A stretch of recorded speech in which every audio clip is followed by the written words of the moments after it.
ತನುವಿನ ತನಯ ಜನಿಸಿದ ಕಥೆಯ ಧರಣಿಗೆ ಹೇಳಿ ಗೌರಮ್ಮ.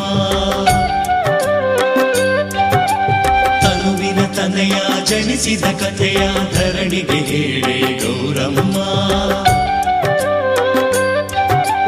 ಧರಣಿಯು ತಾನೆ ನನ್ನ ತನುವು, ಅದರಲ್ಲಿ ಬಂದ ಈ ಮಗುವು. ಈ ಧರಣಿಯ ಸ್ನಾನ ಮುಗಿಯದ ಮುನ್ನ ಪರಶಿವನೇ ಬಂದರು ಬಿಡನು. ತನುವಿನ ತನಯ ಆನೆಯ ತಲೆಯ ಪಡೆದುದ ಹೇಳಿ ಗೌರಮ್ಮ.